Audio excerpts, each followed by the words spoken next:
জমে উঠেছে ক্রিকেট বিশ্বের জনপ্রিয় franchise league India premier league. এরই মধ্যে দলগুলো জানান দিচ্ছে নিজেদের শক্তিমত্তার। শিরোপা জিততে নিজেদের শক্তিমত্তা বাড়ানোর জন্য বিভিন্ন দেশ থেকে নামি দামি ক্রিকেটারদের দলে ভিড়েছে দলগুলো। মাঠের লড়াইয়ে উত্তাপ ছড়াচ্ছেন ক্রিকেটাররা। ফ্র্যাঞ্চাইজিটি কলকাতা নাইট রাইডার্সের অন্যতম বড় তারকা মুজিবুর রহমান ইনজুরির কারণে ছিটকে গেছেন। পুরো আইপিএলে আর খেলা হবে না এই বোলারের।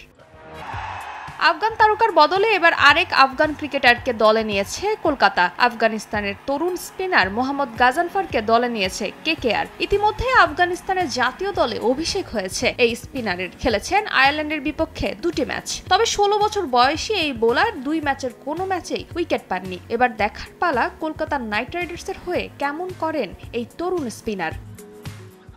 এদিকে ভারতের পেসার প্রসিদ্ধ কৃষ্ণাও ইনজুরির কারণে রাজস্থান রয়্যালসের স্কোয়াড থেকে ছিটকে গেছেন। গেল 23 ফেব্রুয়ারি তার অস্ত্রোপচার হতে পুরোপুরি সুস্থ নন প্রসিদ্ধ। তাই তার জায়গায় এবার কেশব মহারাজকে দলে ভিড়েছে রাজস্থান রয়্যালস।